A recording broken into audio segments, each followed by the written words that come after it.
Quiero unirme a la bienvenida de Mauricio. Realmente gracias por estar aquí.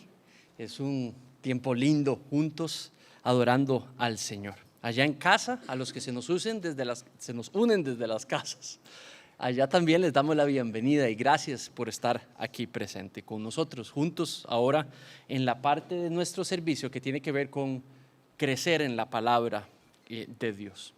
A los papás quiero nada más asegurarme que saben que afuera les hemos construido una serie de documentos para que dependiendo de la edad de tu hijo o de tus hijos, puedan tener ellos ahí al lado y construir el sermón.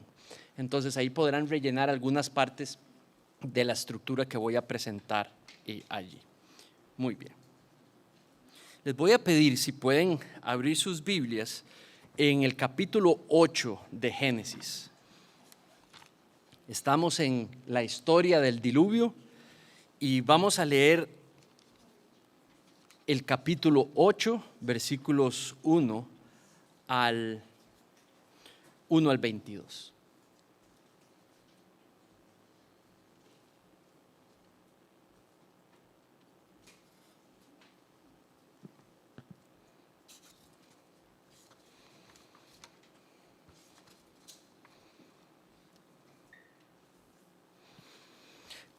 ¿Están allí?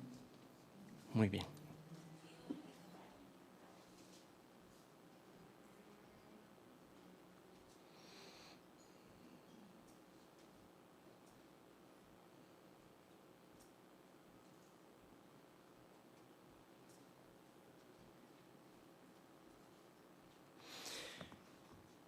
Y dice así: Entonces se acordó de Noé y de todas las bestias y de todo el ganado que estaban con él en la tierra. Y Dios hizo pasar un viento sobre la tierra y decrecieron las aguas. Las fuentes del abismo y las compuertas del cielo se cerraron y se detuvo toda la lluvia del cielo. Las aguas bajaron gradualmente sobre la tierra y después de 150 días las aguas habían disminuido. Y en el día 17 del mes séptimo, el arca descansó sobre los montes de Ararat. Las aguas fueron decreciendo lentamente hasta el mes décimo, y el día primero del mes décimo se vieron las cimas de los montes.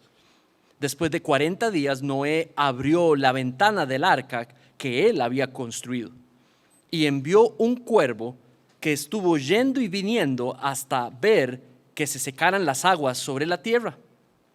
Después envió una paloma para ver si las aguas habían disminuido sobre la superficie de la tierra.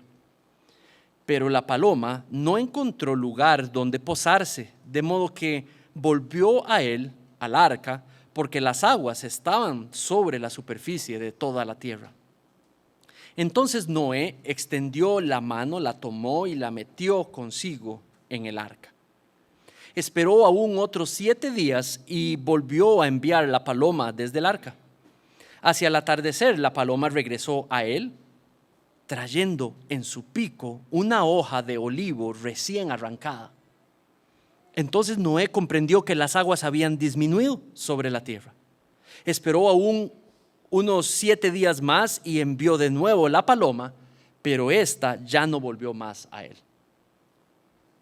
Y aconteció que en el año 601 de Noé, en el mes primero, el día primero del mes, se secaron las aguas sobre la superficie de la tierra. Entonces Noé quitó la cubierta del arca y vio que la superficie de la tierra estaba seca. En el mes segundo, el día 27 del mes, la tierra estaba completamente seca. Entonces Dios vino a Noé y le dijo: Sal del arca, tú y contigo tu esposa, tus hijos y las esposas de tus hijos. Saca contigo todo ser viviente de toda carne que está contigo, aves, ganados y todo reptil que se arrastra sobre la tierra, para que se reproduzcan en abundancia sobre la tierra, para que sean fecundos, para que se multipliquen sobre la tierra. Salió pues Noé y con él sus hijos, su mujer y las mujeres de sus hijos. También salieron del arca todas las bestias, los reptiles, todas las aves y todo lo que se movía sobre la tierra, cada uno según su especie. Entonces Noé edificó un altar al Señor y tomó de todo animal limpio y de toda ave limpia y ofreció holocaustos o sacrificios en el altar. El Señor percibió el aroma agradable y dijo el Señor para sí: nunca más volveré a maldecir la tierra por causa del hombre, porque la intención del corazón del hombre es mala desde su juventud. Nunca más volveré a destruir todo ser viviente como lo he hecho. Mientras la tierra permanezca, la siembra y la siega y el frío y el calor, el verano y el invierno, el día y la noche, nunca cesarán. Mis hermanos y mis hermanas, este es un texto de nuevos comienzos. Este es un texto de una oportunidad dada de parte de Dios a Noé y a los del arca de tener un nuevo comienzo. Vamos a pedirle al Señor que nos guíe en estos minuticos juntos para entender la intención de Moisés y poder aplicarla a nuestras vidas. Padre, te damos gracias porque es un privilegio poder estar reunidos para crecer, para adorarte, para darte nuestra gratitud en adoración. Señor, te pedimos tu guía para que nos permitas concentrarnos en estos minutos y entender la enseñanza que quieres formar en nosotros, lo que el texto está diciendo y con qué propósito y el efecto, Señor, que quieres generar. Todo para tu gloria pedimos esto. Amén.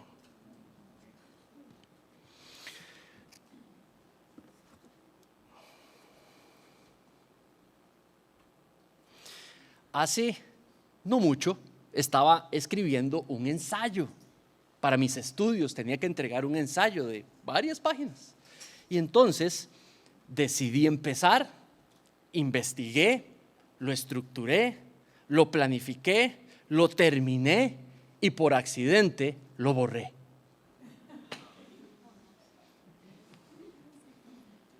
Lo borré, delete, y se fue. Traté de remediarlo, traté de encontrarlo y no lo encontré. Se fue. Después de unos días de aceptación y negación, ¿qué pasó? Volver a empezar. ¿Saben? Volver a empezar, comenzar de nuevo, es difícil.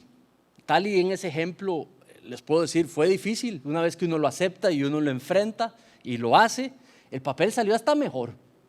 El ensayo salió hasta mejor.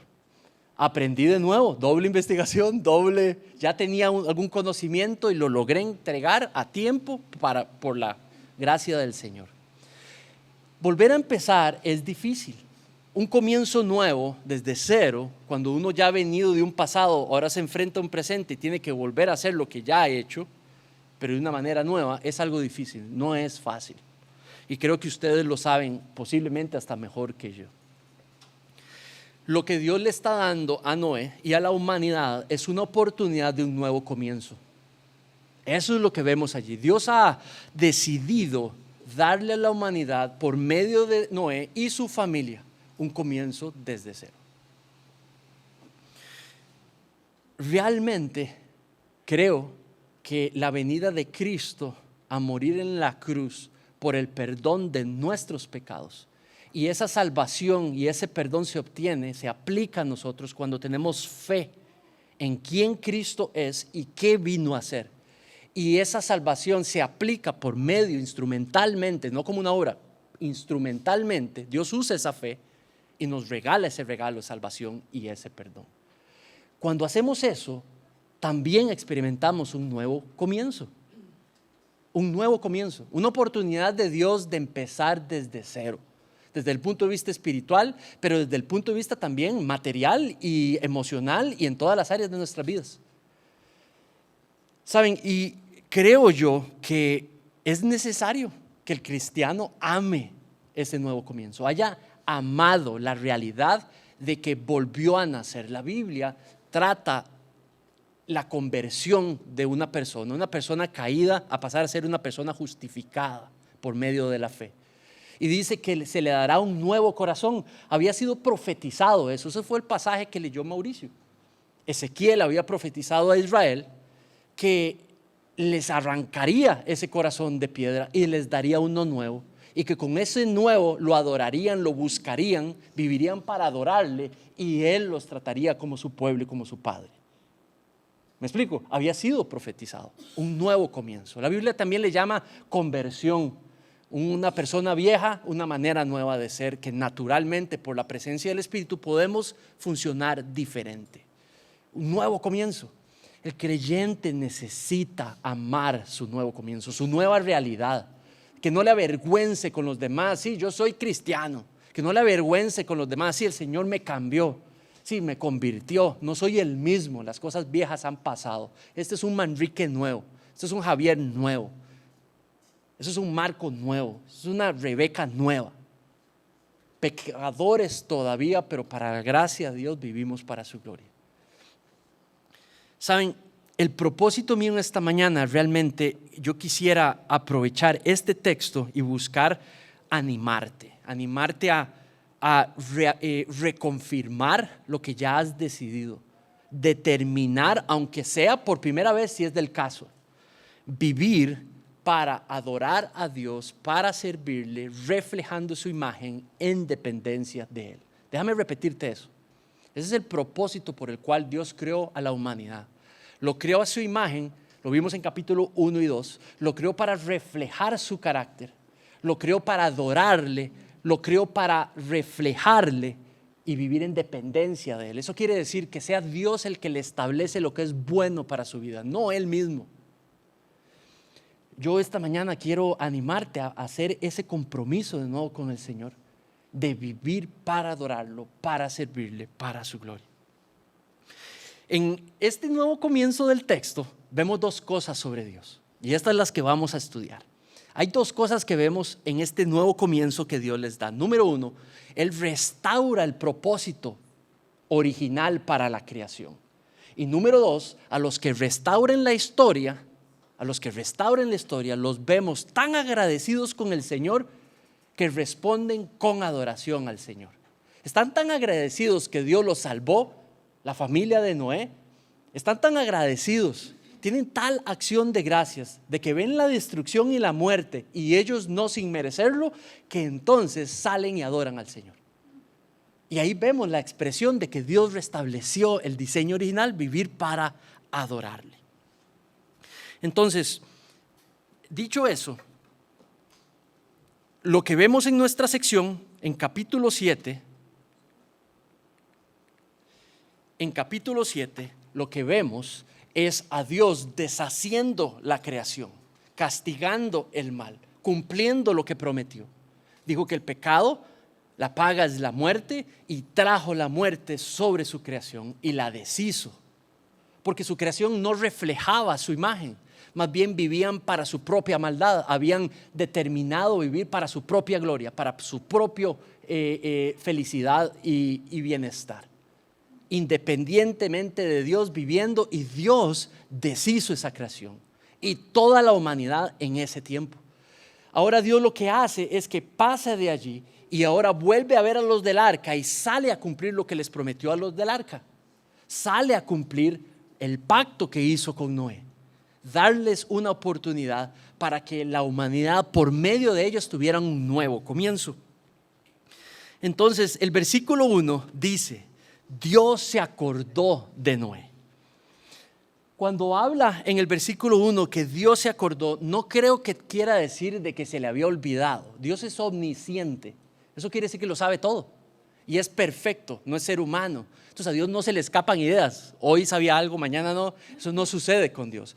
Hay un autor que sigo bastante en el Génesis, un comentarista que se llama Don Allen Ross, y él agarra esa frase y dice que esa frase se usa en el hebreo, digamos, o en la comunidad hebrea, se utilizaba para declarar cuando alguien va a dar un favor no merecido, va a actuar en favor de una persona, aunque ésta no se lo merezca. Entonces se dirige a actuar en favor de esa persona, de alguien específicamente. Y eso es lo que significa ese se acordó. Dios deshizo la creación, ahora procede a favorecer a los del arca para que se salven y para que vivan para su gloria. Hacer posible el nuevo comienzo para ellos. Eso es lo que la frase está queriendo decir. Lo que hace el Señor con esa frase de que se acordó es salir a resolverle la situación a los del arca. ¿Tiene sentido? Los del arca están flotando, Dios se vuelve a deshecho la creación, ahora va por los del arca para poder resolverle la situación a los del arca. ¿Qué es lo que hace? ¿Qué les resuelve? Bueno, les da un nuevo comienzo.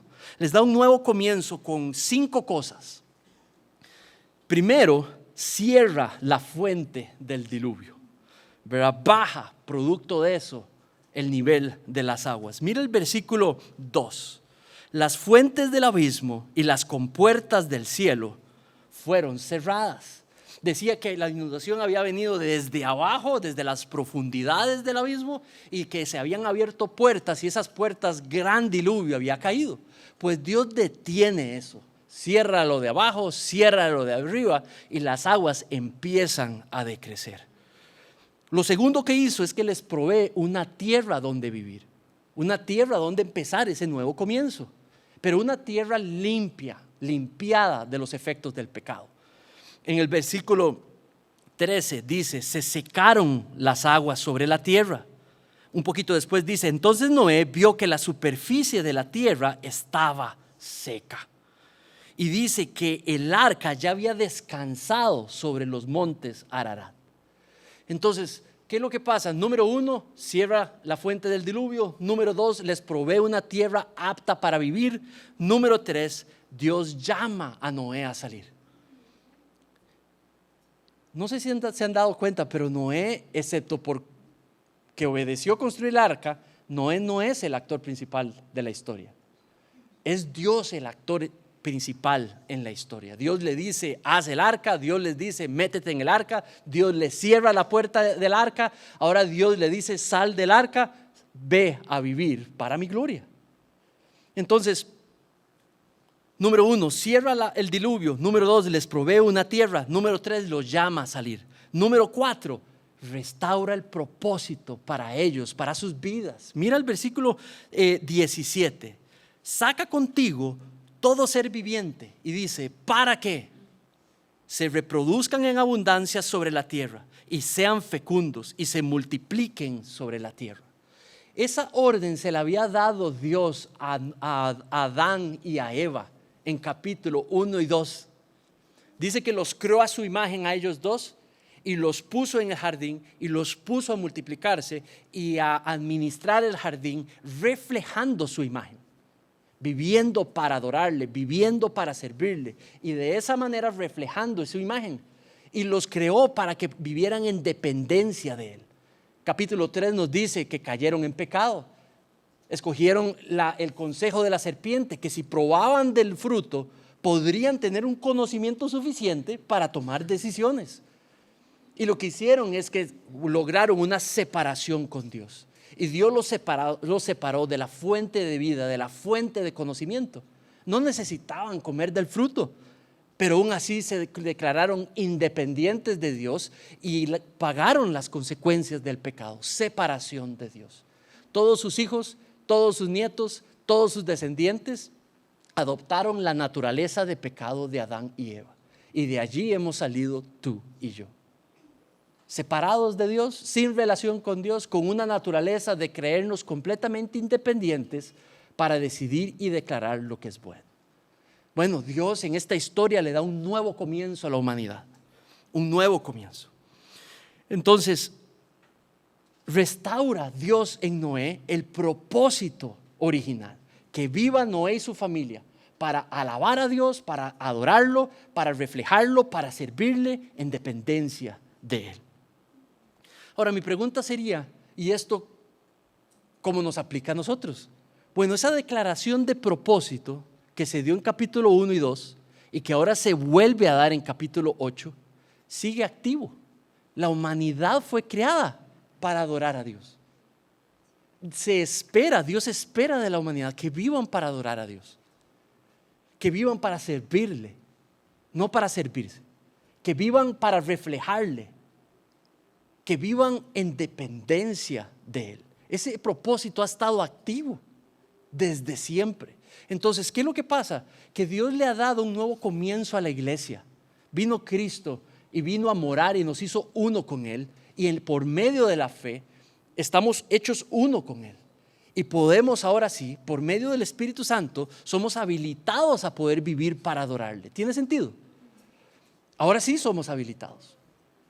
Entonces, ese propósito se ha hecho posible por medio de Cristo. Sin Cristo no podemos adorar a Dios. Sin Cristo no podemos vivir para reflejarle. Sin Cristo no podemos vivir en dependencia de Dios. Pero con Cristo podemos hacer eso. ¿Cuál es la intención de esta verdad, de este propósito? Es que ustedes y yo tomemos lo que Moisés está queriendo hacer con los judíos o con los israelitas, es que tomen esa verdad de que hay que vivir para la gloria de Dios, que ese es el deseo y diseño de Dios, y vivan de acorde a esa verdad.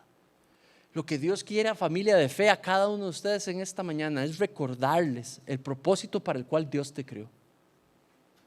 Dios te creó para alabarle con tu vida, te creó con propósito. Ese propósito es vivir para adorarle reflejando su carácter, pero de una manera siempre dependiente de Él. Ese es el propósito que en esta mañana Dios quiere que tú y yo determinemos, confirmemos, confesemos que vamos a vivir para, y que vamos a acomodar todas nuestras áreas para ese propósito de vida. Voy a hacerle una pregunta a los chicos aquí presentes.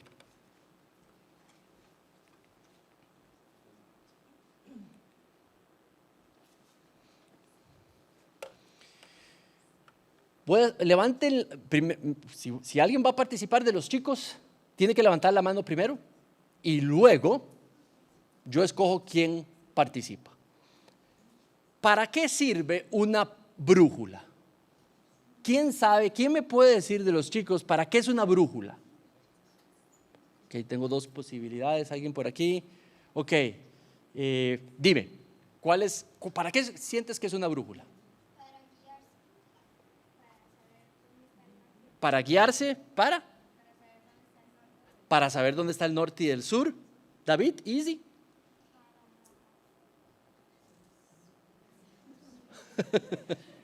Easy. Para enseñarte dónde ir. Excelente. El camino correcto, muy bien. Segunda pregunta, ¿para qué es un mapa? Levante la mano. Ok, David. Para encontrar un tesoro, ¿cierto? Buen punto. Uno va de A a B. Mati. Para lo mismo que la brújula, ¿qué sería? Guiarse. Muy bien. Ok. Entonces, excelentes respuestas, chicos. ¿Querías agregar algo? Dime. Para encontrar un lugar en el mapa. Ok. Entonces, ¿por qué les doy ese ejemplo? Pongan a ver todos los chicos. ¿Cómo hacemos para cumplir eso? ¿Cómo logramos eso? Vivir para adorarle, para servirle, para reflejarle en dependencia de Él. ¿Cómo se hace eso? Entonces, yo tengo algo que sirve como una brújula. Son 4 preguntas. Por ejemplo, si un chico en la escuela o un vecinito les pega, ¿qué hacen? ¿Cómo ponen en práctica eso? Si tus papás te piden obedecerles en algo, ¿cómo pones en práctica eso? ¿Dónde está una brújula que me pueda ayudar? Si alguien viene y te miente, ¿qué haces de vuelta? Si de pronto necesitas terminar el trabajo de la escuela o del colegio, ¿qué haces? Mira estas preguntas.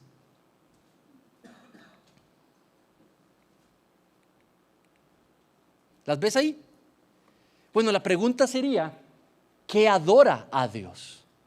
Si el niño me golpea, si una persona me golpea, ¿qué adora a Dios? ¿Golpearlo de vuelta, devolverle mal por mal? o devolverle bien al mal recibido. ¿Qué pasa si alguien me miente? ¿Qué pasa si alguien viene y me hiere? ¿Qué es lo que adora a Dios? ¿Qué pasa si hay algo que me gusta, pero esto que no es mío, me gusta más, pero no es mío y tendría que robarlo? ¿Qué es lo que adora más a Dios? ¿Tiene sentido, chicos? ¿Sí? Ok, ahora la segunda pregunta. ¿Qué le refleja más? ¿Qué refleja su carácter más? Número 4, ¿qué le da mejor servicio a Dios? ¿Esto me sirve a mí o sirve más a Dios? No, me sirve más a mí que al Señor. Entonces eso te da tu respuesta. ¿Tiene sentido? Adri, ¿tiene sentido las preguntas? Es como una brújula. Se vuelve la brújula o se vuelve el mapa para decidir cómo adorar a Dios. La última, ¿qué declara dependencia de Dios? Si quiero conseguir algo, pero para eso, si digo la verdad, no lo consigo. Pero si digo una mentira, sí me lo dan. Entonces la pregunta es, ¿qué declara más mi dependencia de Dios y de lo que Él dice? ¿Decir la mentira o decir la verdad? Solo una persona dependiente de Dios diría la verdad, porque Dios es verdad y pide que caminemos en su verdad. ¿Tiene sentido? A los demás, estas 4 preguntas es como una brújula que nos permiten por la vida tomar las decisiones. Tengo un hijo más, tengo un hijo, vamos a tener un hijo. Bueno, refleja a Dios, adora a Dios, declara dependencia de Dios. Me voy a casar con esta persona. Bueno, adora a Dios la escogencia. Refleja mi dependencia de Él o no, mi escogencia con quién me voy a casar. ¿Cómo le respondo a mi esposo o a mi esposa por eso que me dijo o por eso que hizo? Bueno, ¿qué es lo que adora? ¿Qué es lo que refleja? ¿Qué es lo que declara mi dependencia de Dios? Y se vuelve la brújula.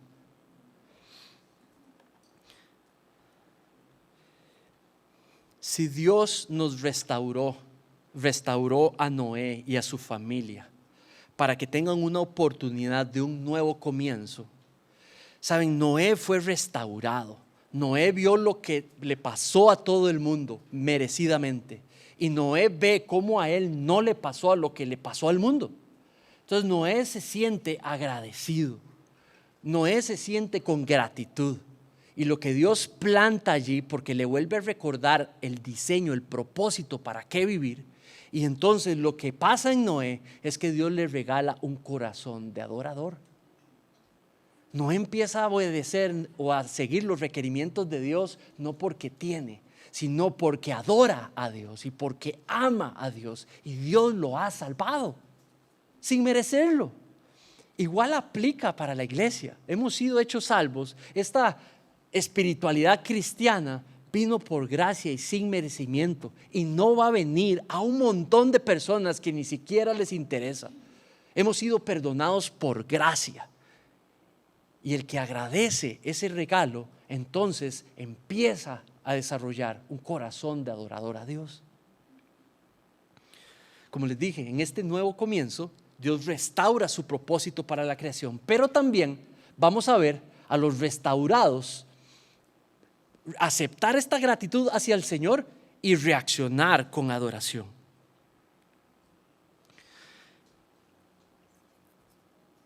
Mira el versículo 20, dice: Noé edificó un altar al Señor y tomó de todo animal limpio y de toda ave limpia y ofreció holocaustos a Dios. Allí cuando habla de holocaustos es sacrificios a Dios. Noé es el escritor de Génesis y Moisés es el escritor de Génesis y Moisés es el escritor también de Levítico, del libro de Levítico. Lo que hace nuestra historia es mostrar algo que hace Noé. Reacciona en adoración y adora al Señor con un sacrificio. Pero el mismo autor de Génesis es el autor de Levítico. Levítico 1 es el capítulo donde Dios legisla cómo se hacen sacrificios a Él. Estos sacrificios en Levítico 1 lo que son sacrificios de expiación por los pecados. Estos no son sacrificios que hago para que Dios haga algo que yo quiero que haga por mí. No, estos son sacrificios para que me perdone mi pecado, al menos de manera temporal. ¿Por qué? Porque había que seguir haciéndolos. Los israelitas tenían que hacer sacrificios para que se les perdonase sus pecados. Y como volvían a pecar, tenían que volver a venir otro día a hacer más sacrificios. ¿Tiene sentido? Ese es el sacrificio de holocausto por expiación de pecados que practicaban ellos. Entonces lo que vemos en la historia de Noé es algo que ya está explicado en Levítico 1. Ahora les resumo en Levítico 1 por qué era un sacrificio. Un sacrificio era la acción de una persona israelita que se arrepentía de su pecado, que le dolía su pecado, como hijo y como hija de Dios. Entonces venía al templo o venía al tabernáculo y se hincaba y le confesaba su pecado a Dios y le pedía perdón a Dios. Y entonces los sacerdotes le ayudaban y traía un animal y él lo pagaba y lo sacrificaban y lo quemaban en el altar. Y entonces eso implicaba que su arrepentimiento era tomado en cuenta por Dios y Dios le perdonaba su pecado. Y eso en Levítico 1 dice que Dios lo veía como un aroma agradable. ¿Qué? ¿La carne quemada? No, el arrepentimiento genuino del israelita. Eso era lo que hacía. Moisés usa el mismo lenguaje aquí. Noé viene en sumisión al Señor, arrepentido por su pecado, que no tuvo que pagarlo excepto el mundo completo, pero su familia de Noé y la de él no pagan sus pecados. Entonces viene y hace un sacrificio en sumisión, en arrepentimiento, le confiesa al Señor su pecado y quema el animal. ¿Tiene sentido? Esta es una acción de adoración. Ahora, ¿qué pasa? Este es el tiempo de Noé. Ese era el tiempo de los israelitas. Cristo es presentado en el Nuevo Testamento como el único sacrificio y último sacrificio, para que los seres humanos no tengan que estar matando animales constantemente, porque siempre van a pecar. Entonces, el sistema sacrificial o sacerdotal del Antiguo Testamento tenía un tiempo solamente. Lo que hacía es que apuntaba a la llegada del sacrificio perfecto. La muerte en la cruz. Un solo sacrificio para la paga de todos nuestros pecados. Entonces los creyentes cristianos hoy no tenemos que estar haciendo sacrificios porque ya fue hecho el único que expió para siempre y perdonó nuestros pecados. Saben, Noé está agradecido. Noé está arrepentido. Noé viene donde el Señor. Noé ha visto los efectos del pecado en la creación y a él no le tocó pagar. Noé está simplemente consciente que es receptor de gracia, un favor sin merecerlo. Noé expresa con su sacrificio en adoración su apreciación del favor de Dios por su familia y por él.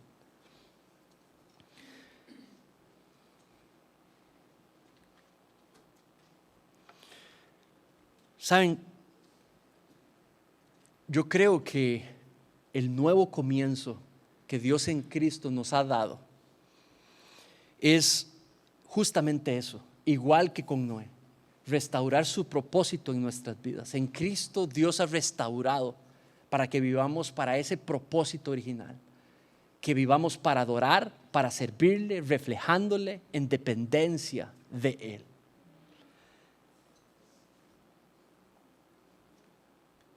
Déjame concluir de la siguiente manera. El mundo completo hoy está bajo el juicio de Dios, porque el mundo completo hoy ha pecado contra Dios. No hay ser humano que no esté bajo el juicio de Dios. Pero Dios en su gracia ha provisto una posibilidad de un nuevo comienzo para todo ser humano. Si el ser humano contempla a Cristo como la manera de tener acceso a Dios, si el ser humano confiesa su pecado al Señor y lo reconoce y le pide perdón y lo confiesa con su boca y confiesa a Cristo como su Señor y Salvador, ese ser humano obtiene la gracia de Dios y lo ve justo a sus ojos y lo trae a una relación personal e íntima con el Señor, solo por la fe en ese acto de la cruz. Cuando digo eso, es que eso es lo que trae un nuevo comienzo. Si tú no has experimentado eso nunca, esa confesión de fe al Señor, tienes la oportunidad de hoy. Dios te está ofreciendo un nuevo comienzo. Lo que tienes que hacer es ir a donde el Padre y confesarle tu pecado, tu vida de pecado, y pedirle perdón. Y confesarle que has creído en Cristo para salvación. Y el Padre es fiel y te perdona tus pecados y viene a morar en ti con su Espíritu y hacerte uno con Cristo para que tengas ese nuevo comienzo. Saben, sin Cristo no hay salvación, sin Cristo no hay nuevo comienzo, sin Cristo no se puede vivir para adorar a Dios.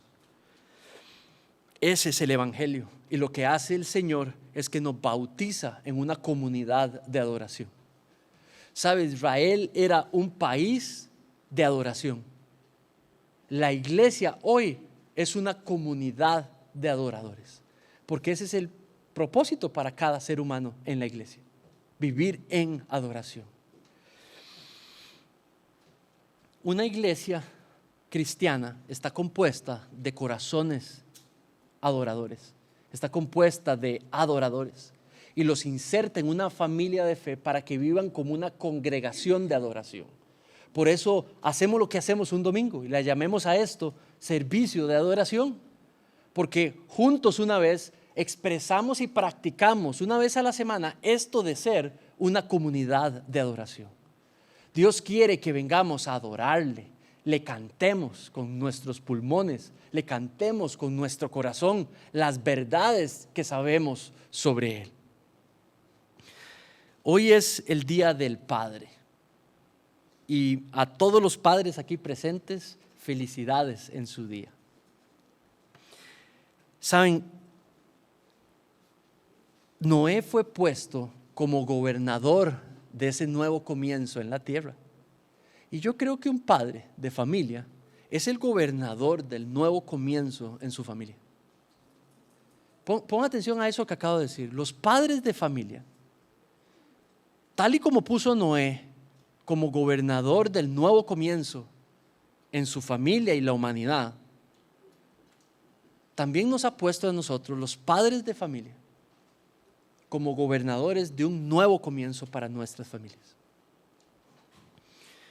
Es una responsabilidad, pero en realidad es un honor, es un regalo de Dios que nos ha dado a nosotros, imperfectos papás, hombres imperfectos, pecadores, la habilidad por medio de Cristo y de su Espíritu de poder gobernar el nuevo comienzo en nuestra familia.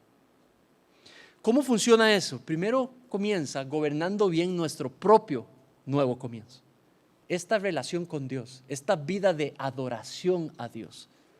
Entonces, ser papá es encargarse de nuestra propia vida de adoración al Señor, viviendo para servirle a Él, viviendo como un modelo de cómo se refleja a Dios, de cómo se vive en dependencia de Dios. Y es un honor y trae gozo, porque por gracia el Señor nos habilita a poder hacerlo. La segunda manera de gobernar este nuevo comienzo en nuestras casas es pastoreando el nuevo comienzo de nuestras esposas, de las madres de nuestros hijos, ayudándoles a ellas, sirviéndoles sacrificialmente, pastoreándolas mientras ellas viven también para adorar, para reflejar, para servir en dependencia de Dios. Y por último, y una parte preciosa, es gobernar el nuevo comienzo de nuestros hijos. Nos volvemos los gobernadores de la casa de adoración en nuestras casas. Las familias son creadas por Dios para que sean centros de adoración. Padres, nuestro rol, en pocas palabras, es ser directores de adoración en casa. Nosotros somos los que somos llamados y escogidos y puestos y con la responsabilidad de Dios de dirigir el hogar hacia la adoración a Dios, modelando y llamando, entrenando e instruyendo. Eso quiere decir que nosotros los papás nos volvemos profesores, instructores, animadores, exhortadores de adoración en casa. Ser proveedor es la parte más fácil del rol de papá. No es el rol principal. Dios de todas maneras ya prometió su provisión a los suyos. Dios no necesita de los papás para proveer a quienes Él ya prometió, Él va a proveer. Él dijo, vean los árboles, las aves, y tienen lo que necesitan, no les voy a dar a ustedes, mis hijos. Dios ya prometió la provisión. El rol primario, claro que no es proveer, aunque sí tenemos el rol de proveer. El rol primario es ser capitán de comparsa, capitán de bote, dirigir la tonada, volvernos maestros de cómo se adora a Dios, volvernos modelos de cómo nosotros tenemos que adorar a Dios. Esto es un ejercicio diario. Esto es enseñar a cantarle a nuestros hijos y qué cantar. Esto es enseñarle a nuestros hijos a ir a la iglesia y qué hacerlo y cómo hacerlo. Esto es enseñarle a nuestros hijos cómo tomar la Biblia y qué hacer con ella. Esto es ir adelante de nuestros hijos para que vean cómo se hace la adoración a Dios. Saben, algunos de ustedes puedan que ustedes digan, gracias por decírmelo, pero toque muy tarde, ¿verdad? Porque ya tienen como 50 cada uno. No, nunca es tarde. No, nunca es tarde. El día que se reconozca el propósito en nuestras vidas, podríamos desgastarnos viendo lo que no hicimos, pero lo que podemos hacer es caminar para adelante y remendar y trabajar para adelante. Y entonces tomamos a nuestros hijos mayores o tomamos a nuestros hijos chicos, remendamos lo que tal vez no hicimos bien y redireccionamos el barco y nos volvemos capitanes de la orquesta de adoración en la casa. Esto es mucho más que cantar. Esto es vivir para adorarle en las cosas pequeñas y diarias, en las decisiones. No hay nada más lindo que ustedes se organicen para enseñarle a los hijos cómo se toman decisiones en adoración a Dios. Y que ellos los vean de aquí en adelante tomar decisiones y ejemplificar cómo esas decisiones reflejan a Dios mejor. Y cómo declaran dependencia de Dios. Y cómo le sirven a Dios. Mi deseo para ti, papá, es que tu casa se vuelva, que mi casa se vuelva una casa de adoración y que tú te vuelvas el director de esa orquesta de adoración. Ese es el deseo de Dios para mí, ese es el deseo de Dios para ti y ese es el privilegio que en realidad pueden celebrar los padres de familia hoy. No hay nada mejor que una mamá o una esposa que promueve eso, que me alienta a hacer a eso. Las esposas o mamás aquí presentes, alienta, facilita, promueve, ora para que tu esposo salga a hacer eso para la gloria de Dios. Chicos, cada uno de ustedes, por diseño de Dios, ha puesto a sus papás a enseñarles a ustedes, a modelarles a ustedes cómo vivir para adorar a Dios. Y Dios quiere que en su misión a Él confíen en ellos. Ustedes confíen en ellos y les obedezcan. Aquellos que en Cristo pueden enseñarles a cómo adorar a Dios. ¿Tiene sentido? Muy bien. Vivamos para este nuevo comienzo. Vivamos para que ese propósito se dé en nuestras vidas. Vivamos para que la gratitud de esta gracia desplegada por nosotros se mueva y se demuestre en adoración. Muy bien. Oremos. Padre, en esta mañana tú conoces nuestros corazones, Señor. Y conoces los rodeados que estamos, cada uno de nosotros, no importa la edad aquí, Señor, de una sociedad que ha definido por su propia cuenta lo que es adorarte a ti. Una sociedad, Señor, que inclusive ha definido lo que es un buen papá. Nos lo muestran los libros, nos lo muestran las películas, nos lo muestran la cultura alrededor. Padre, en esta mañana,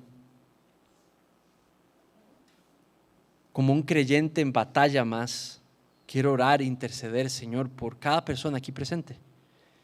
Y te pido, Señor, para que puedas regalarles primero, Señor, una convicción mayor sobre la preciosa realidad en la que viven, el gozo y la bendición que pueden recibir de parte tuya, Señor, en reconfirmar este llamado tuyo de vivir, Señor, para adorarte, para servirte, no importa qué, por medio de una fe que no importa qué, una fe que mueva, Señor, simplemente a ser celoso en lo importante y podamos, producto de ello, Señor, salir a servirte, a adorarte, de manera que reflejemos tu carácter, que lo hagamos de una manera dependiente cada día y en toda área.